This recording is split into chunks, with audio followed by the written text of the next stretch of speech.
En aquel tiempo la multitud se apiñaba alrededor de Jesús y éste comenzó a decirles: la gente de este tiempo es una gente perversa, pide una señal, pero no se le dará más señal que la de Jonás. Pues así como Jonás fue una señal para los habitantes de Nínive, lo mismo será el Hijo del Hombre para la gente de este tiempo. Cuando sean juzgados los hombres de este tiempo, la reina del sur se levantará el día del juicio para condenarlos, porque ella vino desde los últimos rincones de la tierra para escuchar la sabiduría de Salomón, y aquí hay uno que es más que Salomón. Cuando sea juzgada la gente de este tiempo, los hombres de Nínive se levantarán el día del juicio para condenarla, porque ellos se convirtieron con la predicación de Jonás, y aquí hay uno que es más que Jonás.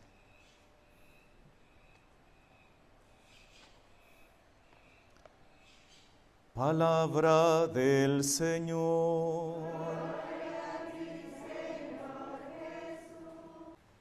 Esta gente perversa pide una señal y no se le dará más señal que la señal de Jonás. Así dice Jesús. Gente perversa. Me acuerdo que en mi cantón utilizaban mucho esa frase para, no sé si aquí la mencionaban también, este cipote sí es perverso, o este mono sí es perverso. ¿Cuándo le aplicaban ese término? Cuando aquel niño lo corregían y volvía a hacer la trastada. Lo volvían a corregir y hacía otra peor. Lo corregían y hacía otra peor. Ese le llamaban perverso. Perverso es una persona incorregible, ¿verdad? Perverso es una persona que por más que usted le diga, no cambia. Cerrado de mente. Y más que, creo yo, una persona perversa es una persona soberbia. Una persona soberbia que no está dispuesto a cambiar, que no está dispuesto a reconocer sus errores y dispuesto a cambiar. Primer punto importante del Evangelio de hoy. Esta gente perversa pide una señal. Gente que no quiere convertirse. Gente que no quiere arrepentirse. Y están pidiendo una señal. Están pidiendo una señal. Y Jesús dice: a esta gente perversa no se le dará ninguna señal, sino solo la de Jonás. Ahora, ¿cuál es la señal de Jonás? ¿Cuál es la señal de Jonás? Nos podríamos preguntar nosotros, ¿y cuál es la señal de Jonás? Nos decía hoy la primera lectura que hemos escuchado, tomada del libro de Jonás, del profeta Jonás, en el capítulo 3, versículos del 1 al 10. Le dice el Señor a Jonás: levántate y vete a Nínive, la gran capital, para anunciar ahí el mensaje que te voy a dar. Ojo, el mensaje, y ya vamos a ir cuál es el mensaje. Se levantó Jonás y se fue a Nínive, como había mandado el Señor. Nínive era una enorme ciudad. Hacía falta 3 días para recorrerla. Jonás caminó por la ciudad durante un día pregonando, oigan la frase: dentro de 40 días Nínive será destruida. Dentro de 40 días Nínive será destruida. ¿Por qué? Por sus pecados que han llegado a la presencia de Dios, entonces Nínive será destruida. Me acuerdo como a la frase del santo hermano Pedro de San José de Betancur, el santo de Antiguo Guatemala, ¿verdad? Que andaba con una campanita en las calles y decía: acordaos, hermanos, que solo un alma tenemos, y si la perdemos, no la recobramos. Esa era la frase del santo Pedro, santo hermano Pedro de San José de Betancur. Entonces esa era la frase de él. Entonces Jonás también: dentro de 40 días Nínive será destruida. Iba caminando, dentro de 40, y si alguien le preguntaba, ¿y por qué? Por sus pecados, Dios la va a destruir. Dentro de 40, y apenas un día había caminado. Acuérdense que Jonás lo que menos llevaba, ¿qué era? Ganas de predicar. Lo que menos llevaba era ganas. Acuérdense que el Señor lo mandó para acá una vez y ¿para dónde agarró? Para el otro lado. Entonces lo que menos llevaba era ganas. Entonces él simplemente se basó a decir lo que Dios decía. Pero aquí viene la señal de Jonás. Una cosa importante, hermanos. Una cosa importantísima. Y esto creo yo que cada uno de nosotros deberíamos ponerle mucha atención.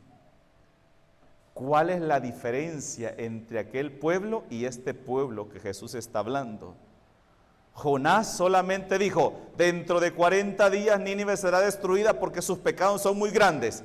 ¿Qué hicieron ellos?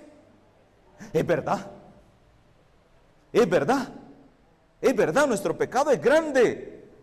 Y dice que el primer día, recuerda que el chambre llega rápido, llegó inmediatamente al rey.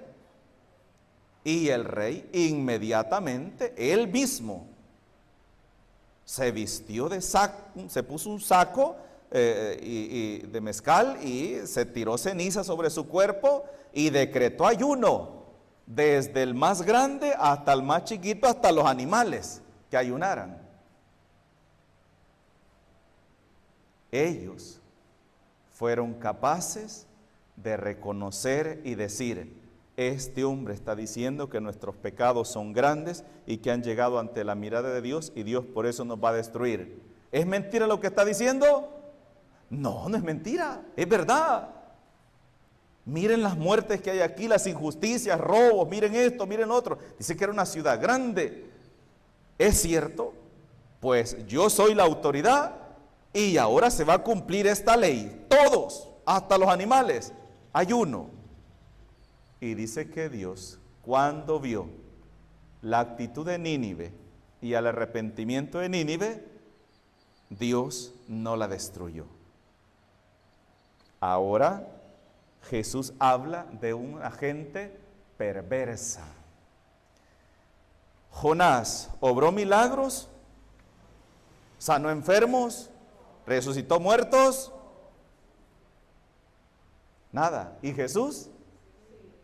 Multitudes, a todo, dice, lo buscaban, incluso buscaban tocarle el borde del manto.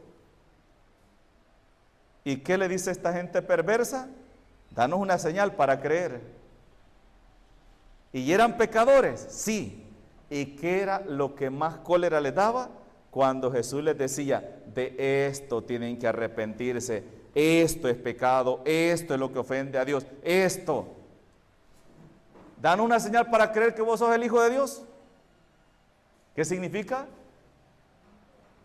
Les voy a poner un ejemplo. Cuando usted a veces se pone a discutir, bueno, la esposa quiere corregir a su esposo, ¿verdad? O viceversa. Mira, no seas así. ¿Y vos qué me vas a decir? ¿Y vos no sos esto y esto y esto y esto y lo otro? Esa es una persona inconversa. Una persona que aunque sabe que está fallando, que aunque sabe que está cometiendo el error, pero no lo acepta. En vez de decir, es cierto lo que vos me estás diciendo, es cierto, yo estoy fallando, yo me estoy equivocando.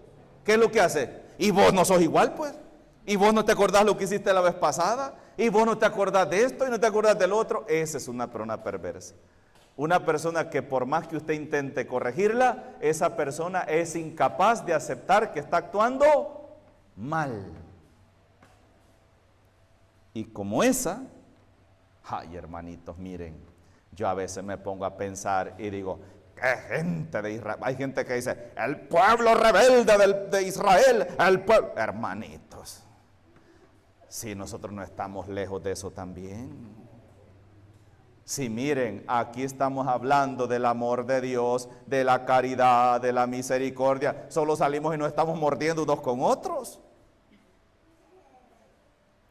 Incluso a mí me ha tocado que a veces he intentado corregir a alguien y el malo es el cura más malo que tenemos, ese cura aquí, ese cura allá, y han hablado pestes de mí y siguen hablando pestes de mí, solo porque yo he corregido y dicho, hermano, eso que está haciendo no es correcto. Mire, por favor, cambie, mire, por favor, esto no lo haga. Ah, el malo es el cura.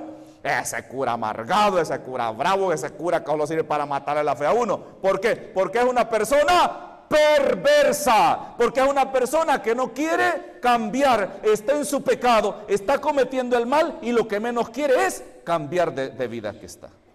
Y no le importa si destruye la vida de otra persona, no le importa si está destruyendo la fe de otra persona, lo que le importa es ella. Y jamás va a aceptar que está actuando mal. Esa es una persona perversa. Y a veces nos admiramos de las personas con las cuales se juntaba nuestro Señor Jesucristo y la dureza, nos admiramos de Judas, ¿verdad?, que vendió al Señor, hermanos. ¿Y cuántos de nosotros hemos vendido al Señor también? ¿Cuándo hemos puesto, aquí está Dios y aquí están los intereses materiales, y hemos preferido los bienes materiales antes que a Dios? Como mucha gente.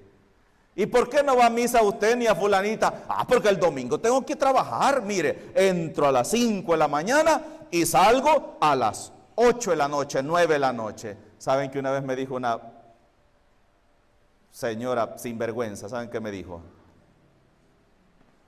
Mire, yo para ganarme el pan de cada día me levanto a las 4:30 el domingo y termino a las 9 de la noche de trabajar, me dijo. Entonces yo tengo que trabajar para ganar, porque usted no me va a dar de comer, me dijo. Usted no me va a dar de comer. Le dije, pero ¿y la misa el domingo dónde queda? Celébreme misa a las 10 pues y yo voy a ir, me dijo. A las 10 de la noche quería que yo le celebrara misa a ella, porque ella necesitaba ir a trabajar, ¿verdad? Y entonces, ¿quién queda mal ahí? ¿Quién queda mal? Yo, para ella yo soy el malo, porque si yo le celebrara misa a las 10, entonces yo iría, pero como los curas son haraganes, ¿verdad?, que no celebran misa a las 10 de la noche, 11 de la noche, que ella se ha desocupado de todo, entonces para ella el del error es el párroco, es el cura, porque no celebra misa a las 10 de la noche cuando ella ya se ha desocupado. Miren, una de las misas más tristes que yo he vivido, de verdad, no voy a decir dónde, pero una de las misas más tristes que yo he vivido fue en una parroquia que era seminarista yo, y estaba haciendo misión y fui a acolitar ese fin de semana a esa parroquia. No me acuerdo qué andaba haciendo, pero resulta que con otros compañeros llegamos ahí, nos quedamos, creo que íbamos a ir a misionar, porque a veces cuando nos mandaban a misionar nos despachaban sábado y al siguiente día, el domingo, que era la misa del pueblo, ahí nos repartían a los seminaristas, o el lunes y nos despachaban a las comunidades. Entonces, pero yo me acuerdo que me quedé ahí, era seminarista, cuando era la misa de la tarde, ya la última del domingo. Entonces, cuando yo llegué, y el padre comenzó la misa. Hermanos, la iglesia no estaba llena, no. Pero había, digamos, un 70% de la iglesia estaba llena, un 70%. De ese 70%, cuando el sacerdote llegó, se levantó como el 20% y los demás se quedaron sentados. El sacerdote se levantó a hacer el evangelio, ahí se levantó un poquito más y los otros le quedaron de brazos cruzados. Unas señoras con los delantares así algo alborotados, ¿verdad? De pisto, venían del mercado.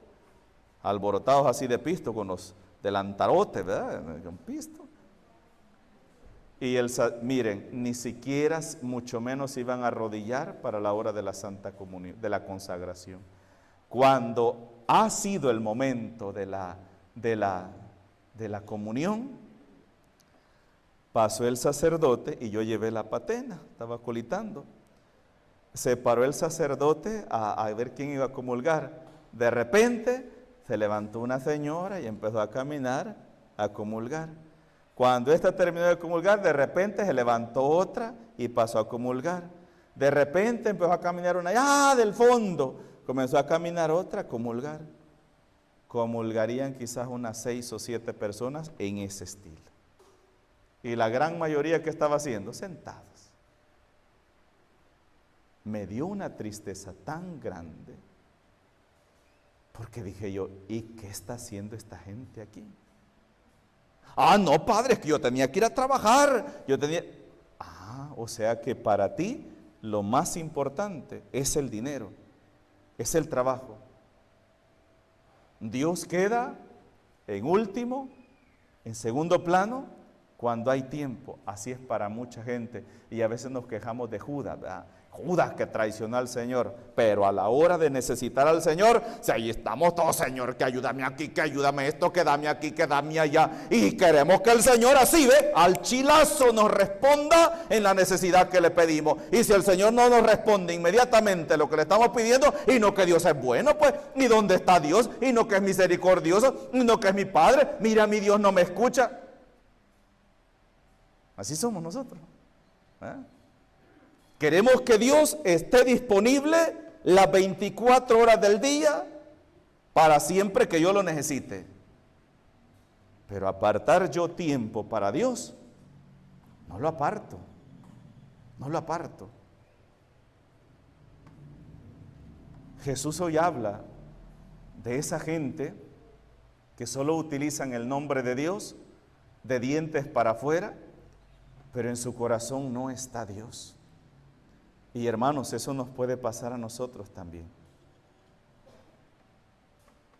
Hay personas que dicen, no hombre, si Dios es bueno, y no que Dios es bueno y misericordioso, si Dios a todos nos va a salvar, todos nos vamos a ir para el cielo, ya a ver, todito, como Dios es bueno. Me acuerdo las apariciones de la Virgen de Fátima, ¿se acuerdan? Cuando la Virgen les enseñó, hermanos, en noviembre vamos para los santuarios marianos y vamos para Fátima. Así que apúntense y reserven su cupo desde ya. Cuando la Virgen en ese lugar le mostró a Lucía y a los otros niños el infierno, Lucía cuenta que el infierno era como un mar revuelto.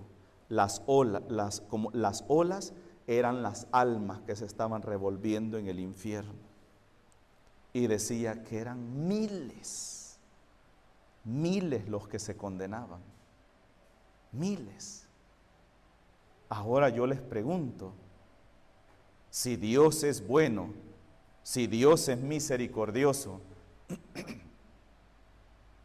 preguntémonos si es justicia que una persona perversa, una persona malvada, alguien que nunca hizo nada para su salvación, que solamente buscó hacer el mal, el daño, toda su vida fue así, y murió de esa misma forma, sin arrepentirse, sin convertirse, y de repente aquel que se partió el alma, ¿verdad?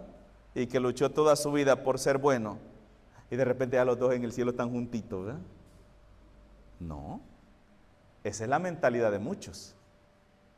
Esa es la mentalidad de muchos, y eso no lo dice la palabra de Dios. ¿Qué dice Mateo 25, versículos del 31 en adelante? Que en el último día el Señor pondrá unos a su derecha y otros a su izquierda. Y habrán unos a la izquierda que les dirá, apártense de mí, malditos, vayan al fuego eterno que ha sido preparado para el diablo y para sus ángeles, porque toda su vida la utilizaron para hacer ¿qué? Hacer el mal. Eso lo dice la palabra de Dios. La palabra de Dios no dice, no, si mire, usted peque, como Martín Lutero decía, ¿verdad? La visión protestante. Peca y peca lo que más que puedas, porque entre más peques, más vas a experimentar la misericordia de Dios en tu vida. Ah, pues sí. Peca y te vas a ir para el infierno. ¿Ah? Esa es la visión de Martín Lutero, que decía que el pecador más grande, el que peca más, es el que más experimenta la misericordia de Dios en su vida. No, Dios es justo. Y Dios dará a cada quien según sus obras. Acuérdense de eso. Y tengamos cuidado con esa palabra que dice hoy el Evangelio, gente perversa, ¿verdad? Gente perversa es aquella que nunca hace nada por cambiar de vida, nunca hace nada por mejorar en su forma de ser. ¿Cuál es un cristiano que goza de la gracia de Dios? Aquel que lucha cada día, que se esfuerza, como Teresita decía anoche, ¿verdad? En el canto, el tema, Señor Dios mío, ¿verdad? Yo le pedí que sacara ese número artístico, y gracias, ¿verdad? Ay, Dios mío, ayúdame a controlar mi lengua. ¿Cuántas veces nosotros le hemos pedido al Señor, Señor, ayúdame a controlar mi carácter, Señor, ayúdame a controlar mis malos pensamientos, Señor, ayúdame a controlar esto, ayúdame a controlar? ¿Cuántas veces le hemos pedido al Señor eso? No, vivimos tan tranquilos, sin el más mínimo remordimiento de conciencia, y si siquiera decirle al Señor, Señor, amarra esta lengua, ¿verdad? Amárrala. No, nunca lo hemos hecho. ¿Por qué? Porque nos sentimos bien como estamos. Ese es el problema, sentirse bien en el pecado que está. Ese es el peor error y el peor peligro para un cristiano. En el nombre del Padre, del Hijo y del Espíritu Santo. Amén.